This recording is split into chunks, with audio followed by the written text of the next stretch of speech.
All right. Good evening. Good evening. Good evening, everybody. Good evening. Good evening. Welcome. Welcome. Welcome. Welcome. Tonight's broadcast, our webinar, uh, our TempleCare Matters. I am glad to be here, pinch hitting just for a few minutes before our other moderator comes in, Sister Minor. I'm Michael Minor, and I am the National Director of the Hope Health Initiative of the National Baptist Convention USA Incorporated. And we're glad that you've joined us here for our September meeting. We know that last week we were at our annual session in Kansas City, and oh, what a blessed time we all had there. All right. Look, we want to begin by acknowledging our national leadership. Of course, our chieftain, the president of the National Baptist Convention USA Incorporated, Dr. Jerry Young, our general secretary, Dr. Alvin Edwards, the chair of our federal faith-based development initiative, Dr. Alvin Love. In this evening's TempleCare Matters webinar, we'll share about the September suggested health observances, National Childhood Obesity Awareness Month, and Sickle Cell Disease Awareness Month. We'll include our monthly Let's Move update with some breaking news. Yes. Finally, we'll share about upcoming mental health first aid sessions. And of course, we thank God for just allowing us to share with you all today. And we were glad to see many of you all in Kansas City. Of course, we got to put in our plug about this evening's webinar. This evening's webinar is supported by funding from the National Institutes of Health. All right, and here we go. The National Institutes of Health. We have our logo and their logo, and it talks about the All of Us Research Program. We want you to join our NBCUSA Hope team in becoming one in a million, yes, and one of the nation's most robust research studies. To learn more, all you got to do is simple. You can go to joinallofus.org/NBCUSA. joinallofus.org/NBCUSA. And when you go there, you'll see a picture of Sister Minor and I. You know you're on the right page. Again, go to joinallofus.org/NBCUSA. And in the words of the late Joan E.W. Golden, you'll be glad you did. All right. Now, this webinar is the latest in a series of First Tuesday TempleCare Matters, although we're doing this one on the second Tuesday. It's involved in the hybrid events and virtual and in-person watch gatherings, okay, and in our local NBCUSA congregations. As we always do, We thought we'd be done now, but we have to give an update on COVID-19. Good news, everybody. Updated COVID-19 vaccinations are available. I'm going to say that again. Updated COVID-19 vaccinations are available. Maybe you didn't hear. I'd be like the preacher I am. The updated COVID vaccines are available. And you'll be able to go and get your appointment. So and you can also do it along with your flu shot. And this fall, the first vaccines for another scary virus called RSV, they'll be rolling out to older adults and pregnant women. Doctors around the country hope enough people get vaccinated to avert another triple-demic like we had last year. Hospitals are overwhelmed with an early flu season. An onslaught of RSV, which is also called respiratory syncytial virus, and yet another winter coronavirus surge. COVID-19 hospitalizations have been steadily increasing since late summer, although not nearly as much as this time last year. And RSV already is on a rise in parts of the Southeast. So let's stay safe, and where appropriate, NBCUSA family, let's mask up. All right. Now let's turn to this evening's feature, sickle cell disease. All right. Of course, Sunday is sickle cell Sabbath Sunday across National Baptist Convention USA Incorporated. Sunday is a national faith day to raise awareness and charitable giving within the congregation. As a national partner of the Sickle Cell Disease Association of America, the National Baptist Convention USA encourages our member churches to connect sickle cell awareness and education activities on Sickle Sabbath Sunday. You may download a worship guide from our website or email info@hopenbc.com. Well, tonight we're fortunate to have two great guest panelists to share with us this evening. All right, so let me spotlight the first one. All right, first we have Reverend Menagerie Winston of Houston, Texas. She is a seasoned grassroots organizer with over 12 years experience within faith formation, education, social justice, diversity, equity, and inclusion. Reverend Winston received her bachelor's degree in public relations and advertisement from Texas Southern University, HBCU, and a master's degree in business administration from Texas Women's University. Reverend Winston is a continued fighter for people on the margins of society and currently has a role as a diversity, education, and outreach coordinator for Gulf Coast Regional Blood Center. Reverend Winston's position within the Blood Center has her front and center, breaking down cultural barriers, myths, and educating Black and brown population on the importance of a diverse blood supply to save lives within those communities. Thank you for joining us this evening, Reverend Winston. I'm glad that you guys are having me. I appreciate being here today. All right. And now for our second guest.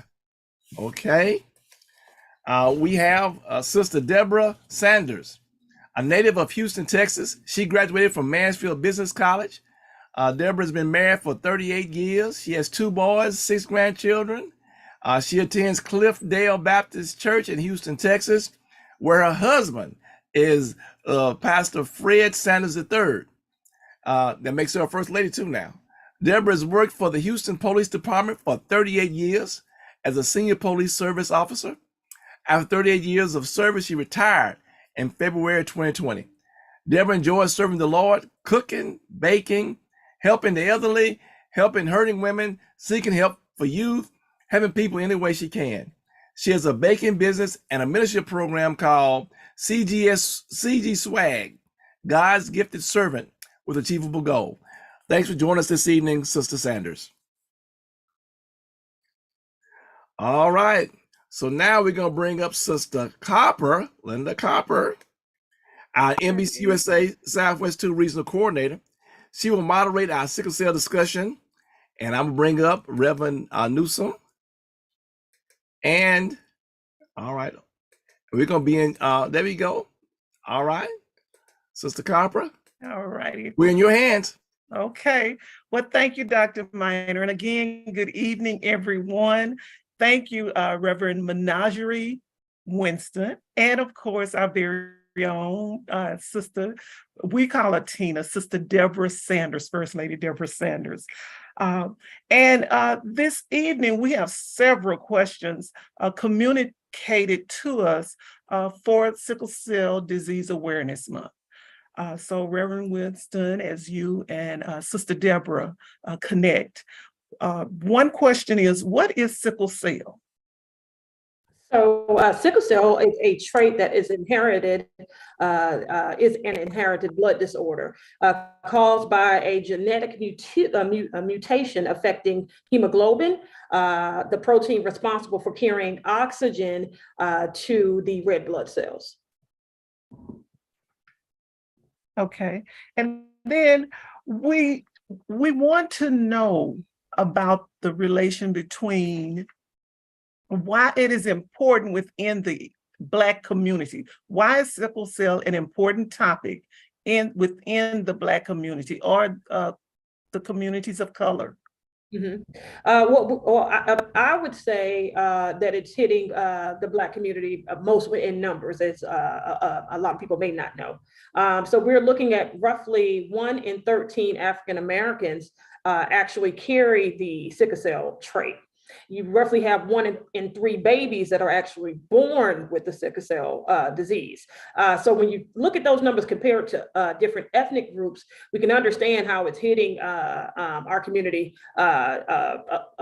pretty largely. And at that, a lot of people actually are not educated on even knowing if they carry the trait or not. Okay, and Sister Deborah Sanders has firsthand experience. And Sister Sanders, can you just give us a brief reason why blood donations are connected to sickle cell? Unmute yourself, Sister Deborah.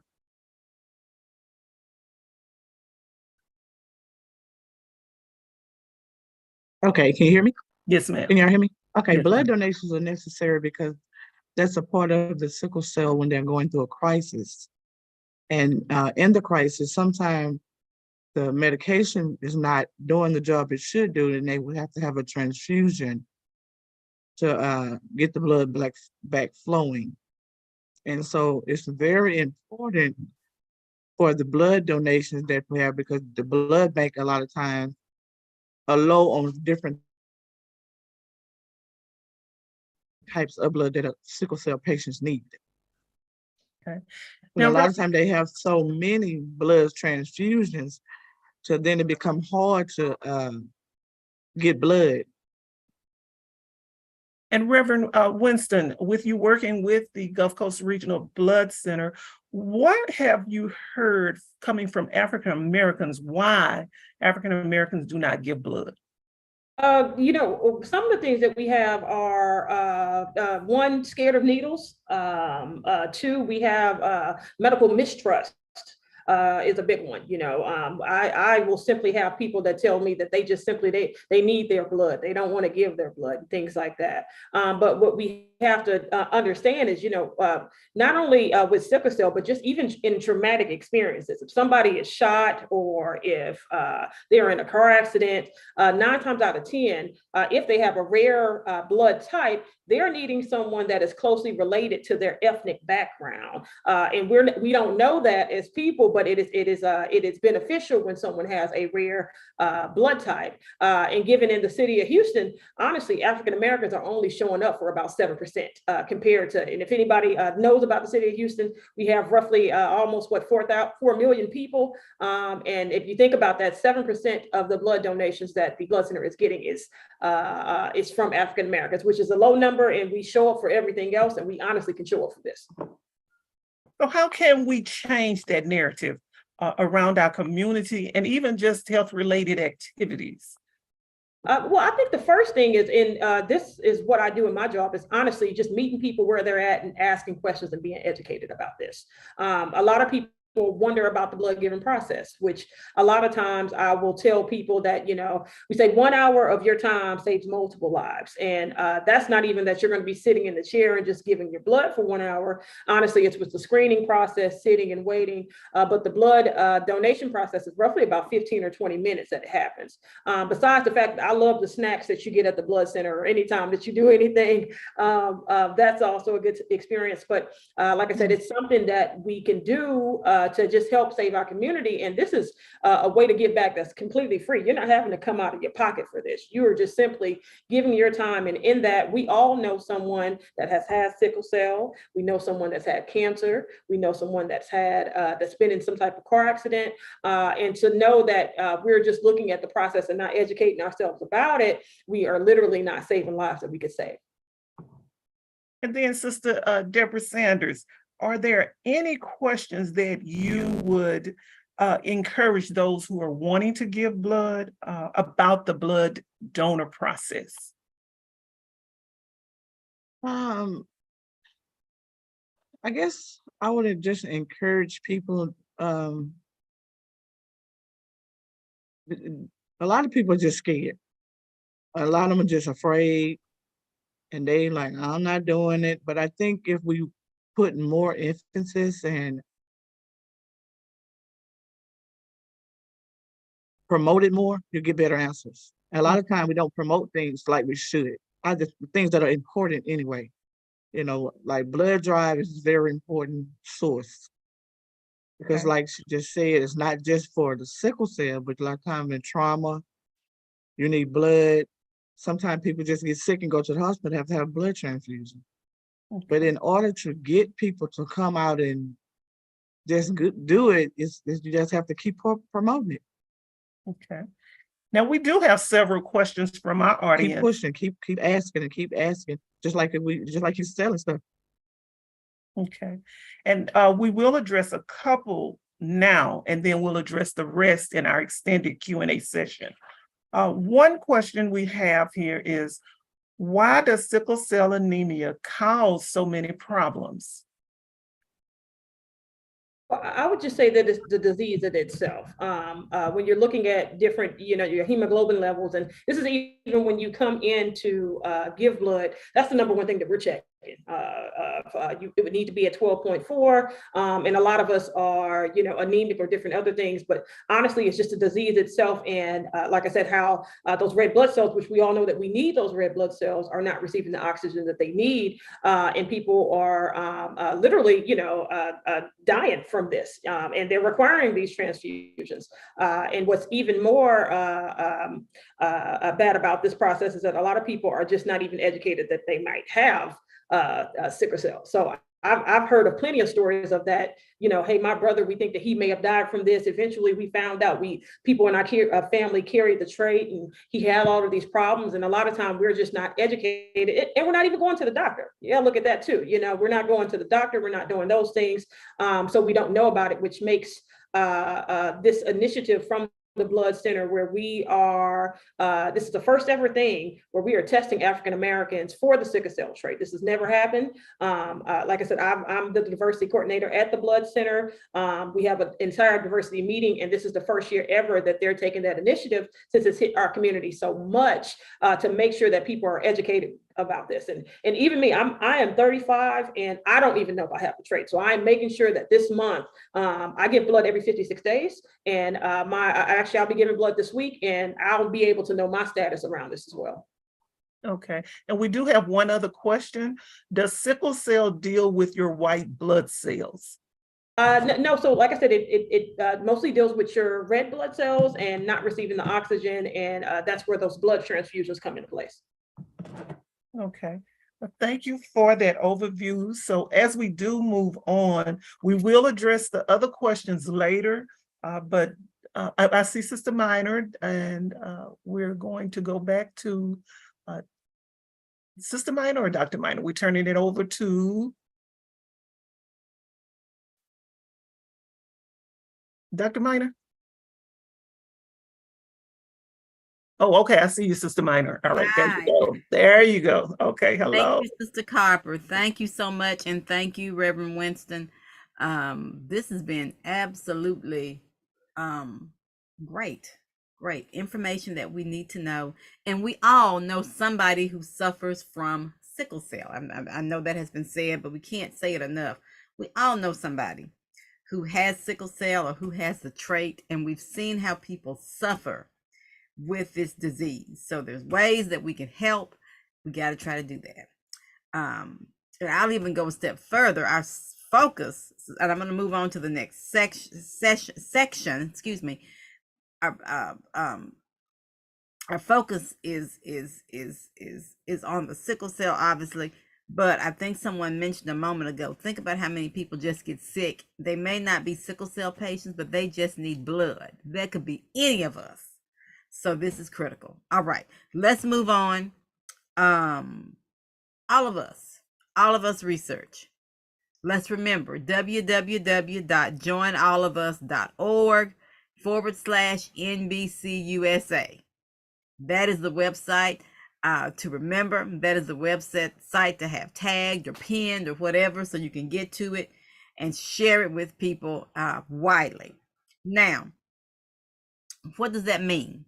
The NBCUSA's collaboration with the NIH's All of Us, or National Institutes of Health, All of Us research program. Our community isn't just unique in culture and tradition, but also in our health needs. And we just talked about that with sickle cell. That's a very unique need for people in the African American community. Participating in the All of Us research program is a step towards making sure that health research considers all of our needs. That's people who look like us, people who don't look like us, everybody. So again, visit www.joinallofus.org/NBCUSA. NBCUSA. Now, do it while you're thinking about it. If you got a more than one device, and most of us do, you can be viewing this webinar on one device and signing up and visiting or enrolling in the program with the other device. Doing this is one way that we can help make sure that research is more inclusive. All right. September not only is about sickle cell awareness, but it's also National Childhood Obesity Awareness Day falls in September. National Childhood Obesity Awareness Month, National Childhood Obesity Awareness Day. This health observance is dedicated to educating children and their families on how to prevent childhood obesity. It provides numerous opportunities for families, schools, and communities to share information about their plans and events aimed at educating children on how to deal with health issues such as obesity. And that's a big deal, folks. We talk about mind, body, and spirit. That is a big deal because the minds of our children are so impressionable, and we have people now that body shame folks. They don't not only body shame children, they'll body shame an adult, or try to at least. So obesity affects the entire child, that child's whole persona. So it's important. This month is also an excellent opportunity for parents to learn more about how they can help their children's health. We are constantly challenged as parents, teachers, and caregivers of young children to find ways to prevent childhood obesity. Now, it's time for our monthly Let's Move National Baptist update. Woohoo! All right, we understand that Sister Nettie Johnson has a special announcement for us. Sister Nettie, take it away. Thank you so much. Good evening, everyone. And thank you so much for the great information that has been shared about blood donation, about sickle cell, childhood obesity, all of our upcoming initiatives. We just want to share a little bit about what's going on with Let's Move National Baptist. And first, just really quickly, where this is coming from. We launched this initiative in 2022. It was the second time that we came around. And when we got to our 1-year anniversary, we began a series of assessments to really look at our program offerings, our operations, participant engagement. Were we moving the needle? You know that scripture tells us to examine ourselves, right? So assessment and examination is very important. And y'all, we have some really great results. We are so thankful that we have close to 400 members And in that year, we've had 7,186 active engagements for participants. That means that they actually did something with the educational content that came through.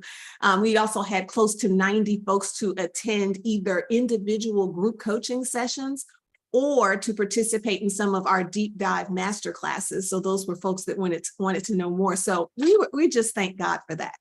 Yeah, but Dr. Miner always tells us that the biggest room is the room for what?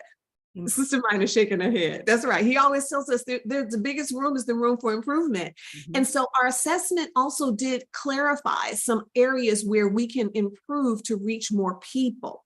So what we have done, and that's what we're announcing today, is we're shifting the Let's Move National Baptist operations from being email-based to moving it to an application called Band.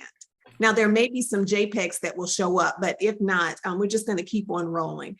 If you're familiar with Band, let us know in the actual comments. Band it's an app that you can use on your phone, but if you don't want to put an app on your phone, you can actually access it on the internet.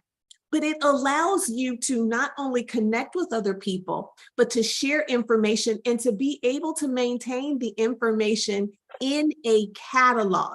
It has calendars. It allows you to have individual chats, to have polls and challenges. So it kind of groups a lot of really important tools that will allow us to support one another in our TempleCare more effectively, all in one place.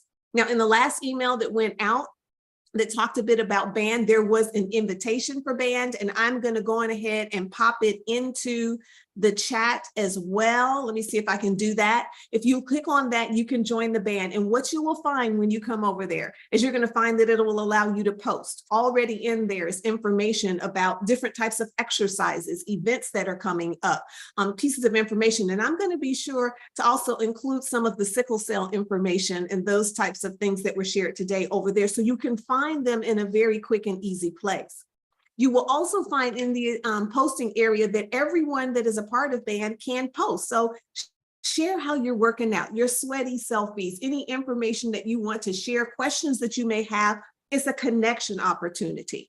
In addition to that, there is a calendar. So events like our webinar for upcoming trainings, we will make sure to actually copy them over there as well. So when you're coming in to talk about your activity, you can click on that calendar and make sure that you can sign up for any of the other events that are connected to us through Let's Move National Baptist. It has the ability to do polls and to do chats.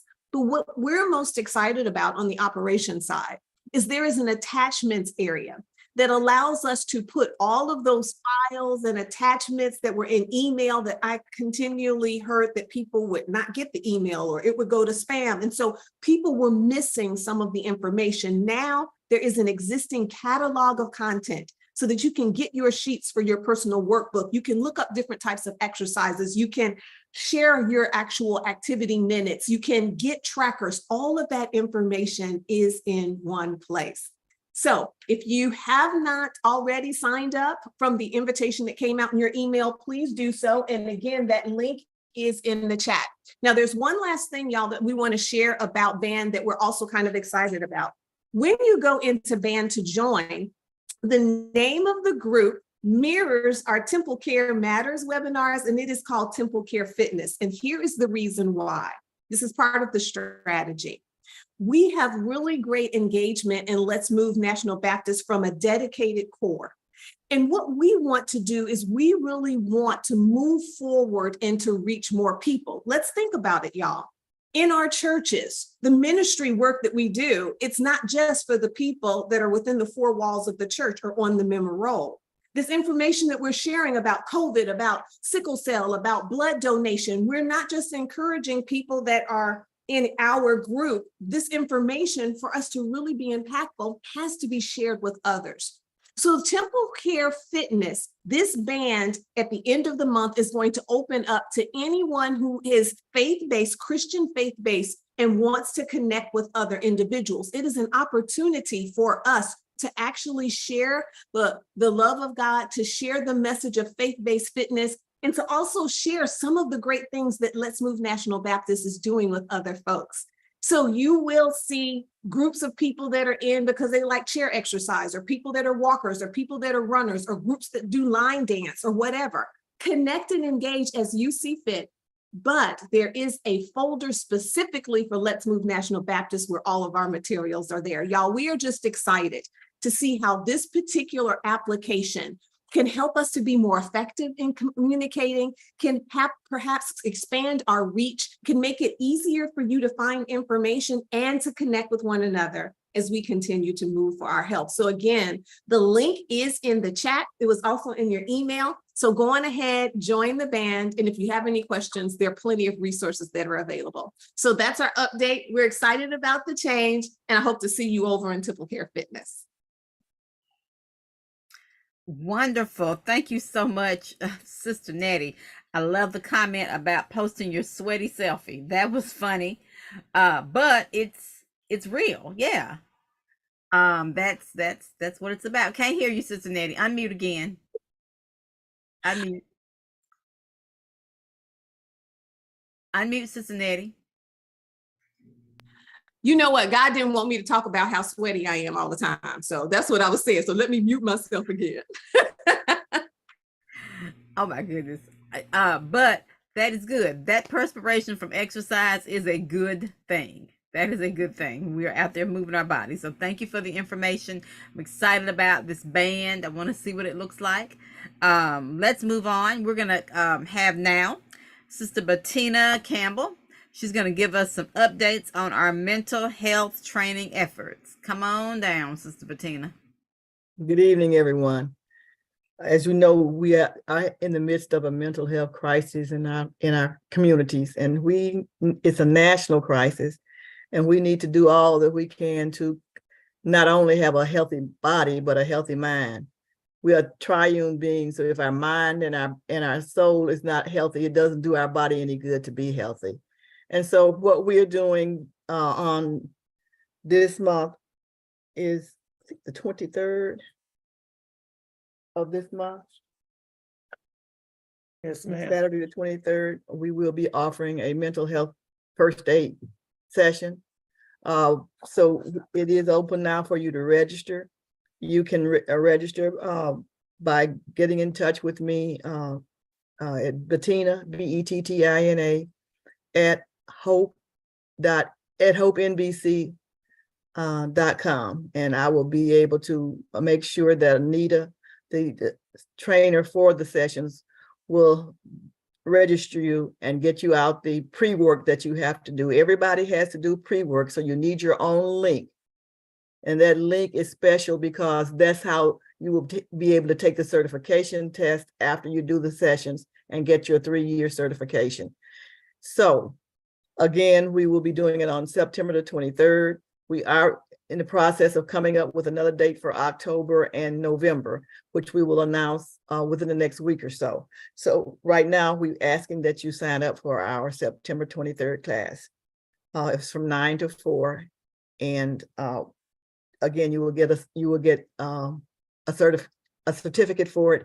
And if you need, in a profession where you need CEUs, you would also be able to get 7 to 8 CEUs for the session. Wonderful, wonderful. Thank you, Sister Bettina. Mental health first aid next Saturday, September 23rd. So go ahead and sign up now if you're interested in taking that course. I know it is going to be filled with great information. All right, next we want to remind everyone about our self-paced Health Ambassador Training. In June, we launched a new series of YouTube videos covering all 8 sessions of our Health Ambassador certification. So here is the QR code on this. Well, it's about to come on the screen in a second. We'll give, I think Dr. Miner is our director tonight, or our producer. We're going to give him a minute to get the QR code up there. And you can, again, this is on YouTube, and the training link is available. I won't read the training. Well, I will, because it's short. It's https://www.youtube.com/playlist. And that is gonna be the link. That is the link, or well, part of the link when you actually it's on your screen, I believe. I believe it's on your screen. All right. So to receive credit toward Health Ambassador certifications, 3 easy steps. Number 1, email info@hopenbc.com to register. Number 2, request a copy of the lesson training guide. Number 3, complete the training survey at https://hopenbc.com/training-survey. And that's what's on your screen. I apologize. I said I thought the YouTube link was on the screen. My mistake. That is actually the link to actually receive credit for your Health Ambassador certification. All right. That was a lot. So we covered a lot of information this evening, but the best part is coming now. So get ready, get ready. We want to hear from you. So you can use this time, this opportunity to type in the chat or raise your virtual hand. For those watching on social media, we'll do our best to capture your questions as well. So we'll be watching the screens here on Zoom as well as we'll be watching social media. All righty.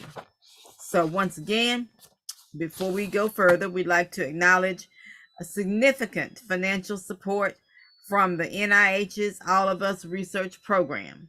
Let's not forget all of our August marketing updates. And there should be a list of those on your screen in just a moment. And you can download the complete list of annual health observances from our website. That's at Health Observance Calendar, www.hopenbc.com. All right. And that YouTube link that I mentioned earlier is now in the chat for anyone who wants it. The link also for the Hope Self-Paced Certified Health Ambassador Training is in the chat as well. All right. Upcoming events, November 27th through 29th. The Sunday School Publishing Board Educators Conference at the Gaylord Opryland in Nashville, Tennessee. The agenda for our next NBCUSA Hope TempleCare Matters webinar, which will be held on October the 3rd, 2023. We're going to talk about National Church Safety and Security Month, National Breast Cancer Awareness Month, and National Bullying Prevention Month. You can join us on the web and on social media, whichever you prefer. Remember that website is www.hopenbc.com. Again, www.hopenbc.com. Our Twitter feed is at Hope_NBCUSA. And our YouTube channel is NBCUSA Hope. That's H.O.P.E.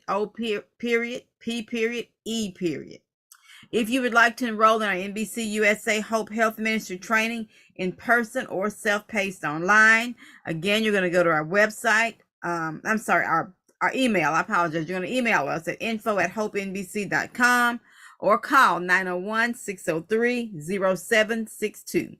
901-603-0762.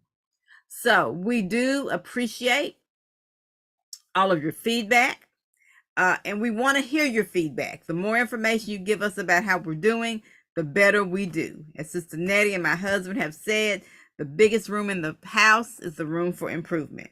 So we've pasted the link for the survey in the chat. And that link, I'll read it to you for those of you who may not be viewing the chat. It's https://hopenbc.com/webinar-survey.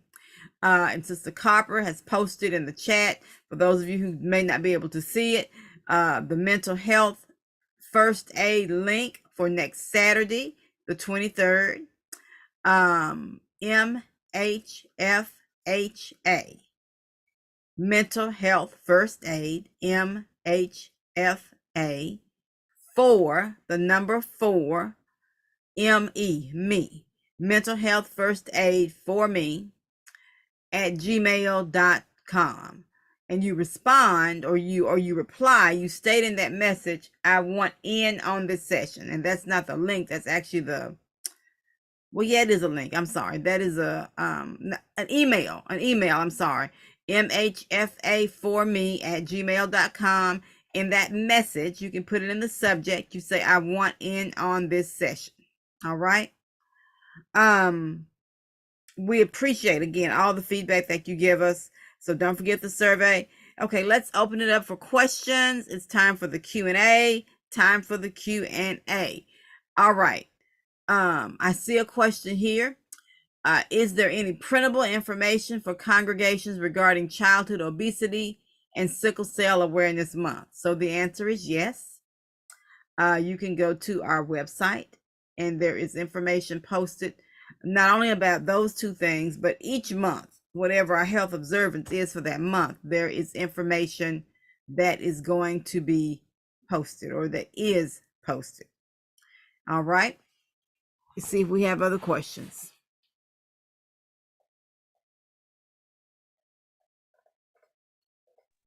Sister Minor, we did have a question here. If our CBC shows only slight anemia, do you recommend getting a genetic test for sickle cell anemia? And what are the diagnostic options for adults? All right, we're going to open that up for yes, go ahead. Winston? Okay, so what was the question here again? If our CBC shows only slight anemia, do you recommend getting a genetic test for sickle cell anemia? Okay, I'm sorry. And then what are the diagnostic options for adults? So I won't go into total diagnostic numbers because I'm just not necessarily a medical professional and I don't want to do that particular part. But I would say just education-wise, if you are not, if you think that you might have it or you're having certain symptoms of things from the disease, I don't think it's wrong to get a test. Now, like I said, I don't know I know the test typically can cost roughly about $150 or so, depending where you're located. But I will say that Gulf Coast Regional Blood Centers is doing it free for the month of September. So you do have to go in and actually give a blood donation, but it'll take about 3 weeks to get those results back. But we will notify you of if you carry the tray, which one would help you save money. And then also, like I said, just know your status. Wonderful. Thank you. That's a great question. And thank you for your response. All right. Is it true that you cannot give blood if you have diabetes or cancer? So no, not necessarily. If you have diabetes and you are regulating your diabetes like you're supposed to, just the same thing as high blood pressure, you are able to give blood. Now, with cancer falls into this particular category. You would need to be in 1 year in remission from that. So from your last, if that is chemo treatment or radiation or whatever the case may be with your treatment, you would need to be 1 year from that to be able to give blood again. Okay, so 1 year out. Wonderful. Thank you. Well, I think we have another question from Sister Nettie. Sister Nettie, you have your hand up. If you will unmute and go ahead with your question. You mentioned how important it is for us to give blood, not only for sickle cell, but for all kinds of reasons. And that really resonated with me. I'm wondering, have you seen or can you recommend any best practices that church ministries can use for successful blood drives that are housed or that come through the church? Have you seen anything that was effective, and what recommendations may you offer?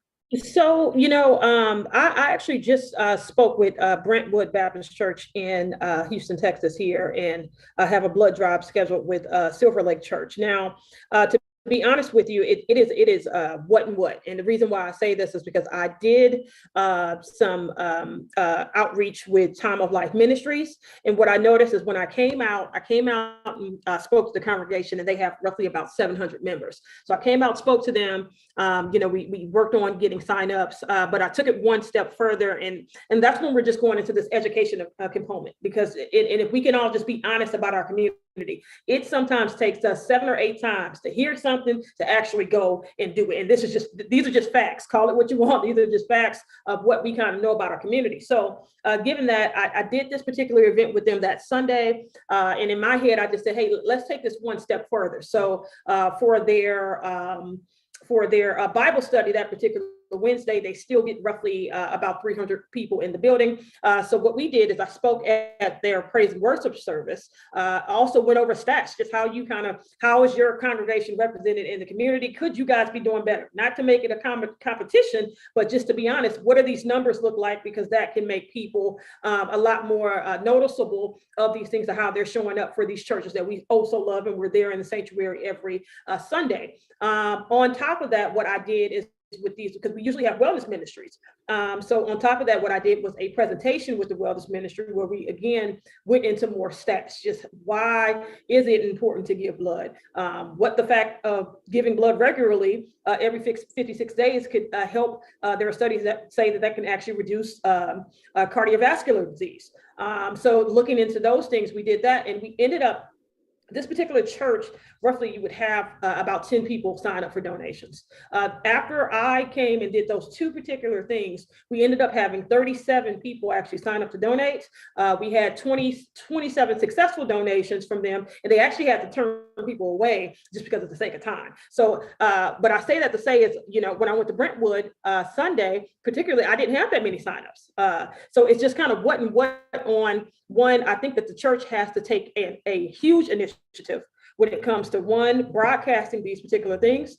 Maybe it's better planning that we need to do. Maybe it's a better buy-in, because unfortunately we do have to, make things beneficial for people. But I think it's a kind of what it is what your community is wanting to kind of get out of it. Very good. Thank you. Thank you for that information.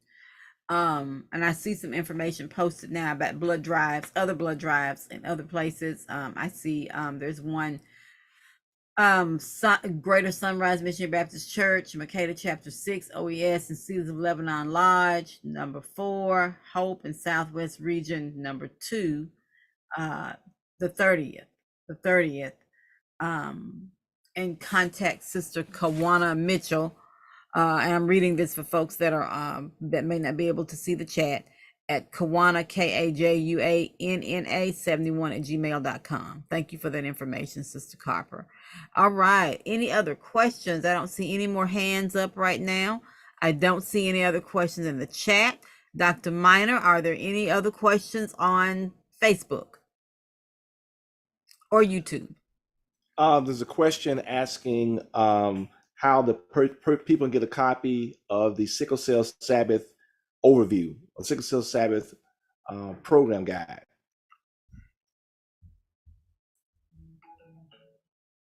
Okay, in order to get that, I'm going to ask you to contact, you can email info@hopenbc.com for that, or you can call 901-603-0762 for that information.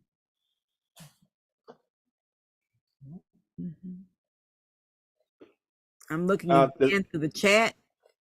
All right. There's also another question. It's asking, how does the All of Us research program and sickle cell disease, is there a connection between the two?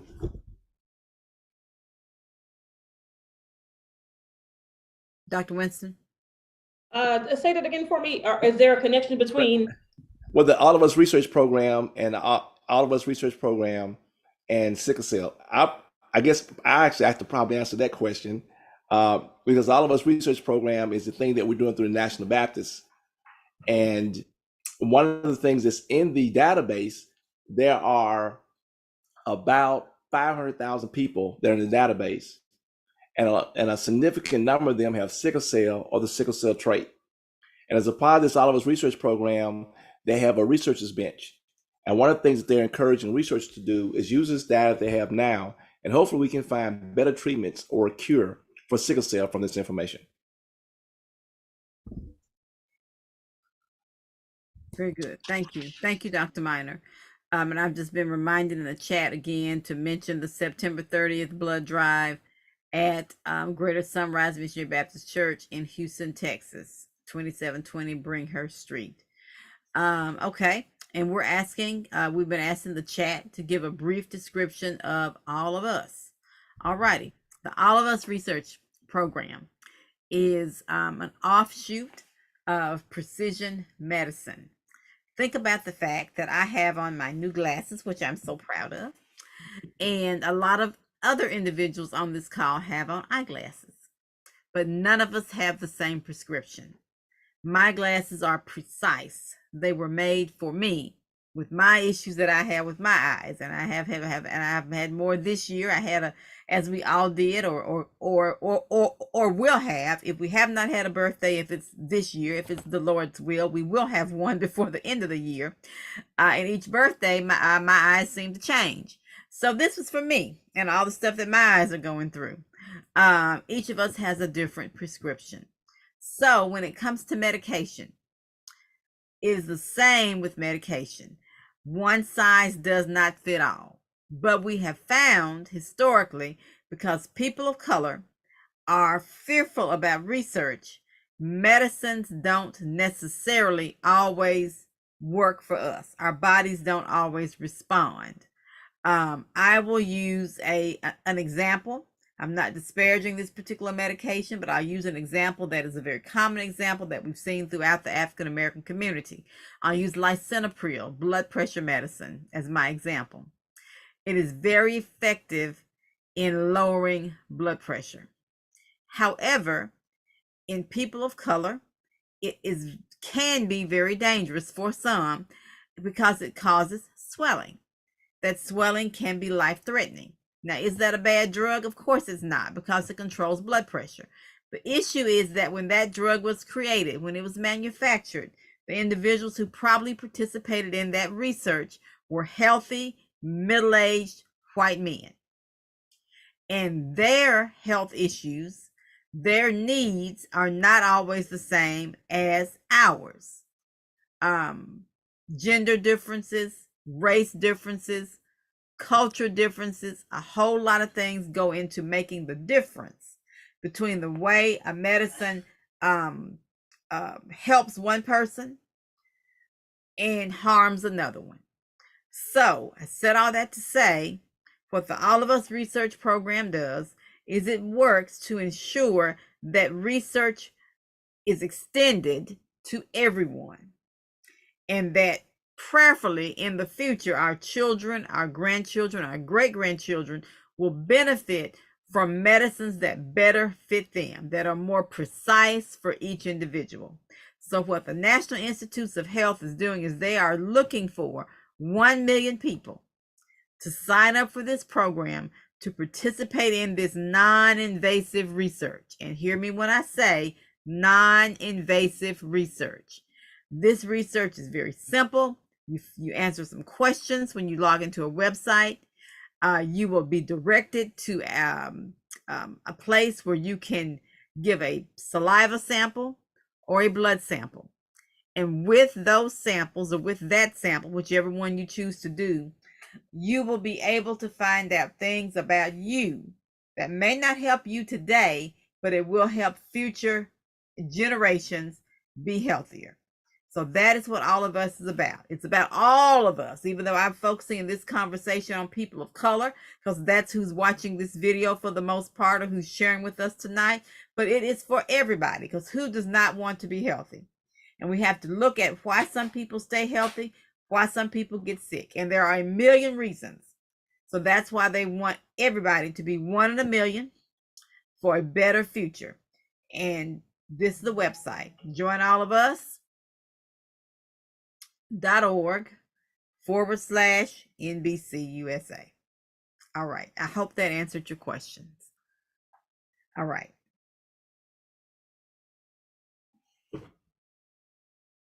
All right. All right. Is that all the questions, Dr. Minor? That is all the questions. Okay. Hope team, that's all your questions or comments? Yes, ma'am. All righty. This has been fabulous. I have learned a lot of information, and I'll say this, I am happy to be back sitting here with you all tonight. It has been my pleasure to participate. And this is the end of our Q&A period. We appreciate the tireless work of our entire NBC USA Hope team.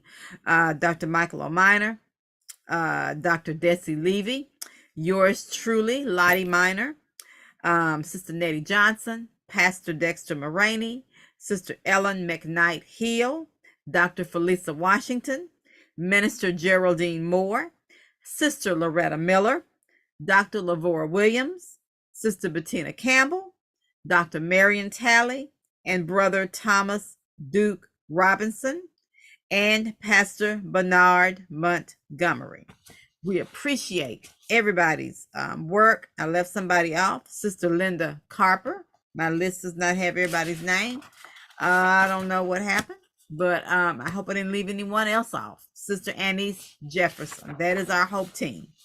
Our 7 regional coordinators, and someone please speak up if I missed anyone on our Hope team, but our 7 regional coordinators, Pastor Daniel Blackburn for the Northeast, Sister Brooklyn Rogers, Southeast, Pastor Bernard Montgomery, Southwest Region 1, Sister Linda Carper, Southwest Region 2, Sister Teresa Fales Farr, the Midwest, Pastor Richmond Johnson, the Far West. And if you want to connect with whomever your regional coordinator may be based on your geographical location, you're going to email. Again, this email ought to be so common to you now because this is where you go if you want to talk to us about hope. info@hopenbc.com. And that email is monitored. People are watching it. People keep up with it, and we try to answer within 24 to 48 hours. All right. Again, that's info@hopenbc.com. All right. We know that some of you have additional questions and comments, so we will formally close this evening's webinar in just a moment. Then we'll open up the microphones for a general Q&A session. We hope to see you for our next session on Tuesday, October 3rd, 2023. That's our next TempleCare Matters webinar. Finally, we acknowledge our president, Dr. Jerry Young, who reminds us to envision the future exceptionally. This has been a production of the National Baptist Convention, USA Incorporated, the nation's largest Black denomination. God bless you and God keep you is our